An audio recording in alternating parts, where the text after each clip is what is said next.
नमस्कार दोस्तों, स्वागत है आपका इंडियन स्टडी के हिंदी यूट्यूब चैनल में। दोस्तों, जैसा कि आप लोग जानते हैं, डेली बेसिस पर आप लोग की रीजनिंग की क्लास चल रही है और ये जो क्लास होती है वो आपके आने वाले एग्जाम यूपी जेल वार्डन और दिल्ली पुलिस दोनों ही के लिए काफ़ी इंपॉर्टेंट होती है। तो ऐसे ही आप लोग को तैयारी रखना है, क्योंकि ये जो क्लास होती है वो आप लोगों के लिए टाइम मैनेजमेंट की क्लास होती है, यानी कि एक टारगेट बेस्ड की क्लास होती है। यानी कि हमको टाइम मैनेज करना है, 10 मिनट में 20 क्वेश्चन करना है, यही टारगेट होना चाहिए सबका, जो कि मैं डेली कराता हूँ। पहले क्वेश्चन की ओर चलते हैं, जल्दी चलेंगे। 10 मिनट में 20 क्वेश्चन का टारगेट लेना है। क्या बोला गया है पहले क्वेश्चन में? यदि बी की माता ए है, ए का बेटा सी है, सी का भाई बी है, ई का भाई डी है, बी की बेटी ई है, तो डी की दादी कौन है? तो ये हमको बताना है। बी की माता कौन है? ए है, तो ए जो है वो बी की माता है। तो अब ए क्या हुई? हमारी लेडीज हो गई। ए का बेटा सी है, तो इनका बेटा है कोई सी है। सी का भाई बी है, तो ये भाई हो गया। ई का भाई डी है, अब यहाँ पर ई का भाई डी है और बी की बेटी ई है, बी की बेटी ई है, तो ई जो है वो बेटी है, सॉरी बेटी है, पूरा मिस हो गया यहाँ पर, फिर से बनाता हूँ। बी की माता कौन है? ए है, तो ए कौन है? बी की माता है, तो ए लेडीज हो गई, किसकी है? बी की। अब ए का बेटा सी है, इसका एक और बेटा है जो सी है, और ये इसका भाई है तो ये भी बेटा हुआ। सी का भाई बी है तो ये भी बेटा हुआ। ई का भाई डी है, ई का भाई कौन है? डी है, तो डी कोई है, भाई है किसका? ई का है। अब ये ई अभी हम पता नहीं क्या है। और बी की बेटी ई है, तो बी की बेटी है, ये किसकी बेटी है? बी की बेटी है। तो डी की दादी कौन है? तो डी की दादी कौन है ये हमको बताना है। ठीक है, तो अब डी की दादी ए होगी, बी होगी, सी होगी या डी होगी। तो अब आपको सीधा सीधा यहाँ पर दिख रहा होगा कि 131वें का आंसर क्या हो जाएगा। तो आप बोल दोगे कि ए जो है वो डी की दादी है, यानी कि ऑप्शन ए यहाँ पर बिल्कुल सही आंसर हो जाएगा। अरुण ने एक बिंदु ए से चलना प्रारंभ किया, 10 किलोमीटर पूर्व में बिंदु बी तक गया। पहले ए बिंदु थी, 10 किलोमीटर गया पूर्व में, कहाँ पर? बी पर। ठीक है, उसके बाद उत्तर की ओर घुमा और 3 किलोमीटर चलकर सी पर पहुंचा। ये 3 किलोमीटर चलकर सी पर पहुंच गया है। फिर वह पश्चिम की ओर मुड़ा और 12 किलोमीटर बिंदु डी तक चला, तो ये 12 किलोमीटर बिंदु डी तक चला। फिर वह दक्षिण की ओर मुड़ा और बिंदु ई तक 3 सेंटीमीटर, यानी कि 3 सेंटीमीटर यहाँ तक चल गया है। अब वह आरंभिक बिंदु से किस दिशा में है? किस दिशा में है? आरंभिक बिंदु से। यह आरंभिक बिंदु और वो यहाँ पर है, तो यहाँ पर बिल्कुल सही आंसर क्या हो जाएगा? तो आप बोल दो सर पश्चिम दिशा में है, यानी कि ऑप्शन सी यहाँ पर बिल्कुल सही आंसर हो जाएगा। निम्नलिखित श्रेणी में लुप्त संख्या अक्षर या आकृति हमको ज्ञात करनी है। चलिए देखते हैं। एन, एन से यहाँ पर पी गए, पी से फिर आर गए, यानी कि +2 ऐड हुआ है, तो आर से +2 ऐड करेंगे तो क्या हो जाएगा? टी हो जाएगा। और टी कौन से ऑप्शन में? सिर्फ ऑप्शन ए में है, यानी कि ऑप्शन ए यहाँ पर बिल्कुल सही आंसर हो जाएगा। नेक्स्ट क्वेश्चन, 3, 10, 20, 33, 49, 68, यानी कि कुछ ना कुछ सीरीज चल रही है, हमको देखना है। 7 ऐड हुए, यहाँ पर 10 ऐड हुए, यहाँ पर 13 ऐड हुए, यहाँ पर कितने हुए हमारे? 16 ऐड हुए, यहाँ पर 19 हुए, यहाँ पर 22 होना चाहिए। देखिए 7, 10, 13, 3, 16, 3, 19, 3, 22, तो 22 ऐड करोगे आप तो क्या मिल जाएगा आपको? सीधा सीधा 90 आंसर मिल जाएगा। नेक्स्ट क्वेश्चन, दिए गए विकल्पों में से विषम शब्द अक्षर या संख्या युग्म चुनने हैं। टोली, लड़ाई, भीड़, वर्ग। अब बता दीजिए यहाँ पर बिल्कुल सही आंसर या विषम शब्द क्या हो जाएगा? तो लड़ाई इसमें से भिन्न हो जाएगी। टमाटर, आलू, गाजर, प्याज, अब इसमें से क्या भिन्न हो जाएगा?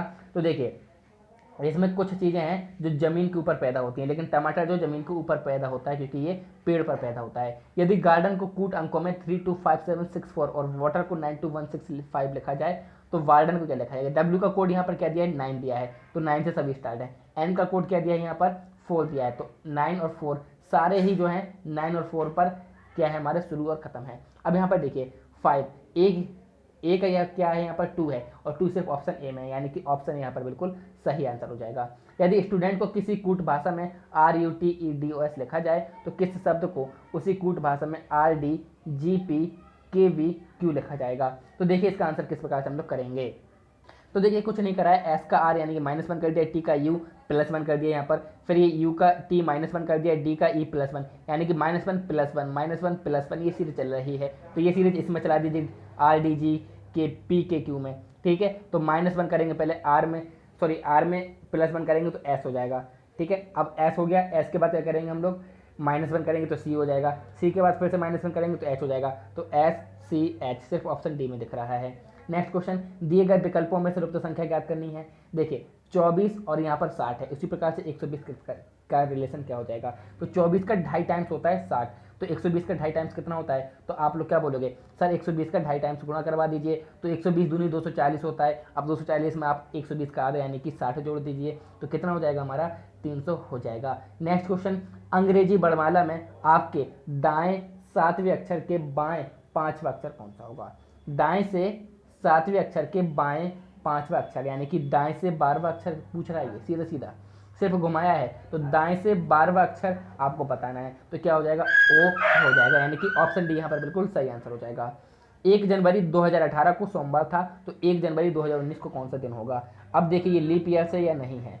अब यदि ये लीप ईयर से तो आप इसमें क्या करोगे, सिर्फ 2 दिन जोड़ोगे, और यदि लीप ईयर से नहीं है तो आप 1 दिन जोड़ोगे। तो सोमवार था तो इस दिन क्या हो जाएगा? 2019 को मंगलवार, क्योंकि ये लीप ईयर नहीं है। वह आरेख चुनिए जो नीचे दिए गए वर्गों के बीच संबंध का सही निरूपण करता है। उत्तरी अमेरिका, संयुक्त राज्य अमेरिका, न्यूयॉर्क। तो इसमें से बिल्कुल सही आंसर क्या हो जाएगा? तो यहाँ पर जो है ऑप्शन ए आंसर बिल्कुल सही आंसर हो जाएगा। सबसे पहले यूएसए है, यूएसए की राजधानी कैपिटल है न्यूयॉर्क, और उसी में आता है उत्तरी अमेरिका। 143 144 में क्या दिया गया है? निम्नलिखित आकृति का अध्ययन कीजिए और दिए गए प्रश्नों के उत्तर दीजिए। ये है वैज्ञानिक का, ये है कलाकार का, ये है नर्तक का, और ये जो गोला है वो डॉक्टर का है। अब क्या पूछा गया है? कौन से अक्षर उन कलाकारों को दर्शाते हैं? देखिए कलाकार की बात की गई है, जो नर्तक भी हैं और डॉक्टर भी, यानी कलाकार, नर्तक और डॉक्टर ढूंढने हैं। तो कलाकार ये हैं, इसी में नर्तक ढूंढने हैं, इसी में डॉक्टर ढूंढने हैं। तो देखिए यहाँ पर सी एक दिख रहा है हमको, एक जी दिख रहा है, और एक क्या दिख रहा है हमको? हाँ, सी और जी दिख रहे हैं यहाँ पर। तो जी और एच उन कलाकार को दर्शाते हैं जो तो हाँ सॉरी, जी और एच दिख रहे हैं, सी नहीं होगा, जी और एच हैं, यानी कि यहाँ पर ऑप्शन बी बिल्कुल सही आंसर हो जाएगा।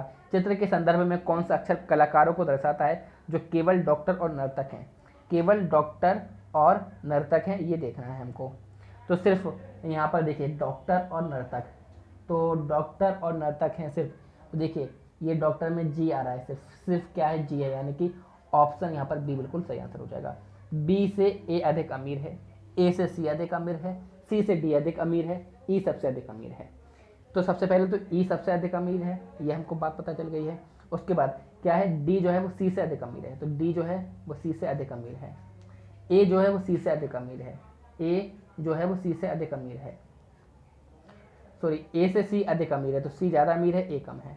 और बी से ए अधिक अमीर है, बी से ए अधिक अमीर है, यानी कि ए अधिक अमीर है, ये हमारा क्रम बन जाएगा। तो सबसे अधिक अमीर है। अब क्या बोला? यदि उन्हें अमीरों के उपयुक्त क्रम में बैठाया जाए तो मध्य की स्थिति में कौन है? तो मध्य की स्थिति में कौन है?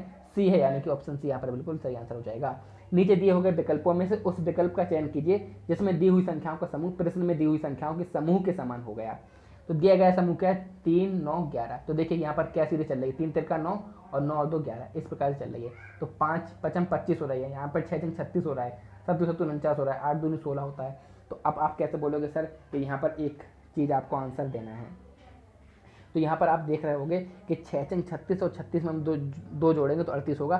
सिर्फ इसी में 2 जोड़ने पर 38 हो रहा है और किसी में 2 जोड़ने पर 38 ये संख्या नहीं बन रही है। तो यहाँ पर ऑप्शन बी बिल्कुल सही आंसर हो जाएगा।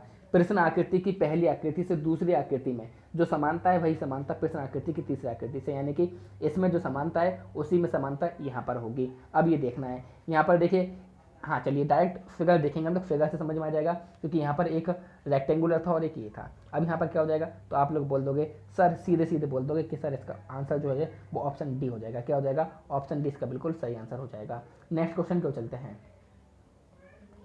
दिए गए समीकरण एक ही नियम के अनुसार हैं, उसी नियम के अनुसार छोटी संख्या बताइए। 836 316 112 213 क्वेश्चन मार्क 420।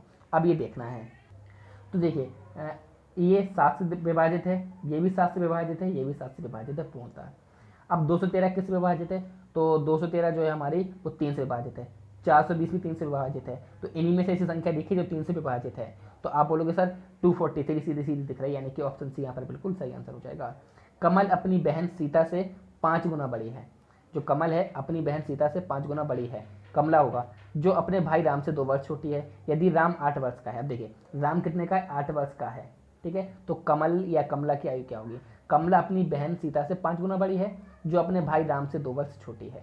यानी कि यदि राम 8 का है तो जो सीता है वो कितने की होगी? 6 की होगी। और कमला जो अपनी सीता से 5 गुना बड़ी है तो कमला कितने की होगी? 30 वर्ष की हो गई। यानी कि ऑप्शन यहाँ पर बिल्कुल सही आंसर हो जाएगा। कथन निष्कर्ष कर दिया है, नई शिक्षा नीति शिक्षा प्रणाली में व्यापक संशोधन करना चाहती है। अवधारणा क्या है? वर्तमान शिक्षा प्रणाली राष्ट्रीय आवश्यकताओं के साथ संगत नहीं है। दूसरा, वर्तमान शिक्षा प्रणाली में परिवर्तनों की जरूरत है। तो देखिए ये हम बोल सकते हैं कि राष्ट्रीय आवश्यकताओं को ज़रूरत है कि शिक्षा प्रणाली में बदलाव किया जाए, और रिसेंटली बदलाव भी किया गया, ये इंपॉर्टेंट है। तो यहाँ पर दोनों ही जो है निहित हैं, तो यहाँ पे ऑप्शन डी बिल्कुल सही आंसर हो जाएगा। आई होप वीडियो को समझ पाए होंगे, टारगेट आप लोग कंप्लीट किया जा रहा होगा। Thank you all of you. जय हिंद, जय भारत।